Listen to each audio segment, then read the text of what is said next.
Peoples party کا ناظم آباد میں سیاسی کارکن کے قتل کی عدالتی تحقیقات کا مطالبہ۔ پی پی رہنما شرجیل انعام میمن کی پریس کانفرنس۔ کہا امن و امان کو برقرار رکھنا نگراں حکومت کا کام ہے۔ اگر مصطفیٰ کمال سمجھتے ہیں کہ 90 کی ایم کیو ایم ہے تو یہ ان کی بھول ہے۔ ایم کیو ایم کا کوئی ووٹ بینک نہیں، پیپلز پارٹی بھاری اکثریت سے جیتے گی۔ مانی پی ٹی آئی کی اہلیہ ہمارے لیے قابل احترام ہے، کسی کی سزا پر خوش نہیں۔ 1.99 کروڑ کا ڈاکہ ڈالا گیا، جو پودا آپ نے لگایا تھا اب وہ کاٹ رہے ہیں۔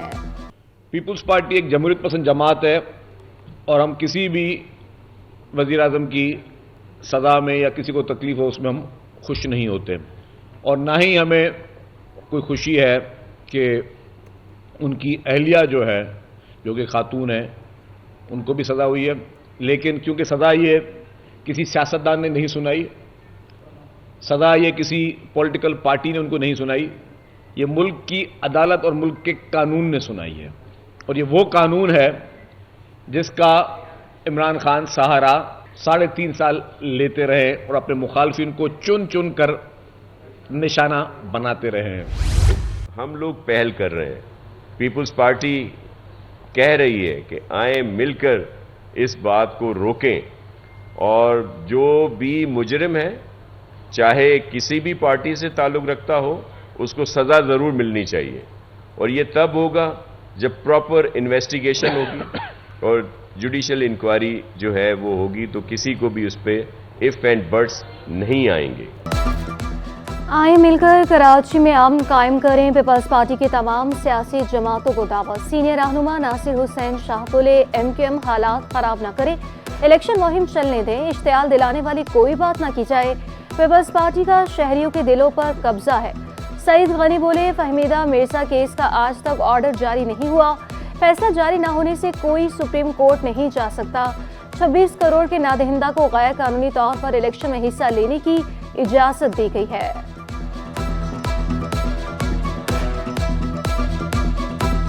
کہ پاکستان پیپلز پارٹی یہ ڈیمانڈ کرتی ہے کہ ہائی کورٹ کے کسی جج سے اس پورے واقعے کی انکوائری کرا لی جائے، اور وہ تمام ویڈیو فوٹیجز جو اس وقت موجود ہیں، سوشل میڈیا پر وائرل ہیں، ان تمام کو اس انکوائری میں دیکھا جائے۔ اس کے بعد یہ سارا مسئلہ آپ کے سامنے کھل کر آ جائے گا کہ ایکچولی ہوا کیا تھا۔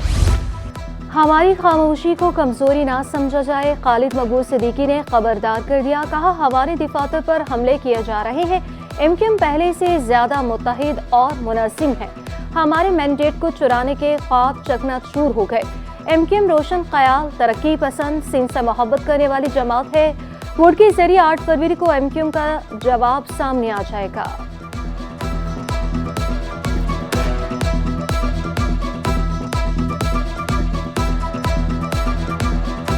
یک طرفہ حملے ہوئے ہیں، اس کو تصادم قرار دینا، اس کو کلیش قرار دینا، اس کا ایم کیو ایم کی جانب سے اشتعال قرار دینا، اس سے زیادہ بڑا ظلم کوئی نہیں۔ الیکشن کمیشن نے انتخابات مؤخر کرنے کا عندیہ دے دیا، بیلٹ پیپرز کی دوبارہ چھپائی امتحان بن گئے۔ ترجمان الیکشن کمیشن کے مطابق جہاں بیلٹ پیپرز دوبارہ چھپ رہے ہیں وہاں الیکشن مؤخر ہو سکتے ہیں، خصوصی سیکیورٹی کاغذ نہ ملا تو کوئی اور چارہ نہیں ہوگا۔ ہنگامی اجلاس میں بیلٹ پیپر کا سائز کم کرنے کا فیصلہ کیا گیا۔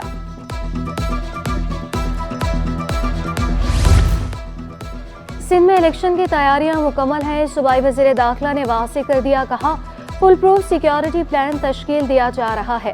حارث نواز نے سینٹرل جیل میں موبائل اپلیکیشن کا افتتاح کیا، قیدیوں کے اہل خانہ اب ملاقات کے لیے گھر بیٹھے وقت لے سکیں گے، اگلے مرحلے میں آن لائن ملاقات بھی ممکن ہو جائے گی۔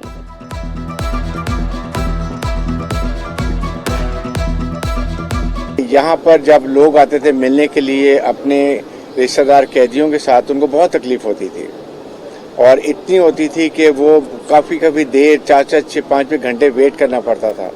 اب جو نیا ایپ پہ ڈیولپ کیا گیا ہے اور اس میں ان کو سب کو ٹیبلٹس دیے گئے ہیں، اس میں یہ کہ پہلے سے اپنی اپوائنٹمنٹ بنا لیں گے۔ کراچی سے جے یو آئی کے کئی امیدوار ایم کیو ایم کے حق میں دستبردار، احسان اللہ ہزاروی این اے 237 سے رؤف صدیقی کے حق میں دستبردار۔ جے یو آئی کے رہنما مولانا غیاث کہتے ہیں پی ایس 101 سے 104 تک کے امیدوار دستبردار ہو گئے، متحدہ جے ڈی اے اور دیگر جماعتوں سے ہمارا اتحاد ہے۔ ایم کیو ایم رہنما رؤف صدیقی نے پرامن ماحول میں شفاف الیکشن کا مطالبہ کیا، کہا کارکنوں کو قتل کرنے والوں کو گرفتار کیا جائے۔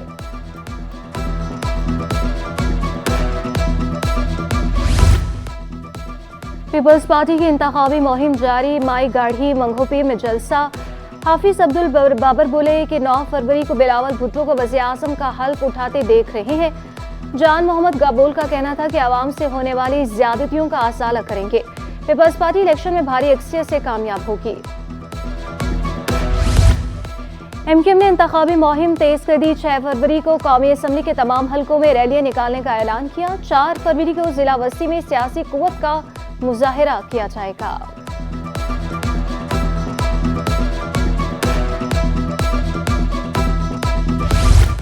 الیکشن کمشنر سندھ انتخابی تیاریوں کے لیے متحرک، شریف اللہ نے ضلع ویسٹ اور کماڑی میں انتخابی تیاریوں کا جائزہ لیا۔ بیلٹ پیپرز اور الیکشن میٹیریل کی ترسیل کے انتظامات کا بھی جائزہ لیا۔ پولنگ عملے کو فرائض ایمانداری سے سر انجام دینے کی ہدایت کی۔ الیکشن کے انتظامات پر اطمینان کا اظہار کیا۔ محکمہ صحت کی اپنی صحت خراب ہونے کا انکشاف، محکمے کی ویب سائٹ 2 سال سے غیر فعال ہے۔ ماتحت مختلف شعبوں کی ویب سائٹس بھی بند۔ نگراں وزیر صحت سعد نیاز کا کہنا ہے کہ محکمے میں ڈیجیٹلائزیشن پر کوئی کام نہیں ہوا، سیکریٹری بھی کام نہیں کرنا چاہتا تھا، سپورٹ مل جائے تو ڈیجیٹلائزیشن شروع کر دیں گے۔ ہیلتھ ڈپارٹمنٹ میں ڈیجیٹائزیشن ہے ہی نہیں۔ میں نے کوشش کی، میں تو بڑا ووکل ہوں، آپ نے ایسے سیکٹری صاحب دیے تھے جو کام کرنا نہیں چاہ رہے، تو میں اور صرف میرے ڈپارٹمنٹ کا نہیں ہے، تو ان کی ہسٹری لگ رہی ہے، تو ہم نے بڑی کوشش کی کہ وہ ہو جائے، اور میں سمجھتا ہوں اگر ہم چاہیں، اگر ہمیں سپورٹ ملے تو ہم اس کو جانے سے پہلے ڈیجیٹائزیشن کو سٹارٹ کرا سکتے۔ Justice retired Aftab Ahmed Gorar chairman appellate tribunal Sindh revenue board تعینات۔ آفتاب احمد گورڈ کا شمار سینئر ترین ججز میں ہوتا ہے، نوٹیفکیشن جاری۔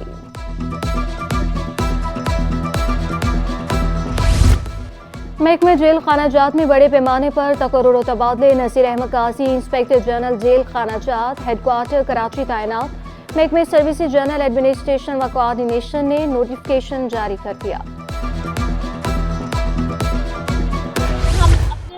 کے بچوں کا جو کام ہے اس کو سراہیں۔ یہ جو چاروں طرف آپ کلچر ڈپارٹمنٹ میں تصویریں دیکھ رہے ہیں، یہ ہمارے بچوں نے 6 سال کی عمر سے لے کے 18 سال کی عمر کے بچوں نے یہ خود بنائی۔ اس میں 2 عنوانات تھے جو ہم نے دیے تھے منسٹری آف ایجوکیشن کی طرف سے اور پرائیویٹ ڈائریکٹریٹ اسکولز کی طرف سے۔ عنوانات کا نام آپ کے سامنے۔ سمبا آرٹ گیلری میں طلباء کے لیے آرٹ ورک کی نمائش کا آغاز، وزیر تعلیم رانا حسین نے نمائش کا افتتاح کیا، بچوں کے فن کو خوب سراہا۔ کہا ڈائریکٹر ایجوکیشن پرائیویٹ اسکول نے محنت کر کے تقریب کا انعقاد کیا۔ پرائیویٹ سیکٹر اچھے طریقے سے فرائض سر انجام دے رہا ہے، سندھ کے بچے تعلیمی میدان میں بہت آگے جائیں گے۔ اس طرح سے اس چیز سے بچ سکتے ہیں کہ جو ہمارا یوتھ ہے، لیکن جو بڑے ہیں وہ تبدیل ہونے کا نام نہیں لیتے، لیکن بچے جلدی تبدیل بھی ہوتے ہیں، چیزوں کو سمجھتے ہیں، ان میں جو شعور آتا ہے تو وہ جو ہے آسمان فتح کر لیتے ہیں۔ آپ دیکھیں ننھے بچوں نے اپنے اپنے خیالات کیسے آویزاں کیے ہیں اور کینویس پہ اتارے ہیں کہ ہم اپنی زمین کو، اپنے آسمان کو، اپنی کھیتوں کو کس طریقے سے محفوظ کر سکتے ہیں۔ اور وزیر سندھ مقبول باقر کا گلستان جوہر میں نجی یونیورسٹی کا دورہ، ڈیجیٹل لائبریری اور مختلف ڈپارٹمنٹس میں انتظامات کا جائزہ لیا۔ صدر یونیورسٹی واصف رضوی نے پروجیکٹ بارے بریفنگ دی۔ مقبول باقر بولے کہ 80% طلباء کو اسکالرشپ دینا خوش آئند ہے، اعلیٰ تعلیم کے لیے بہت محنت کرنے کی ضرورت ہے۔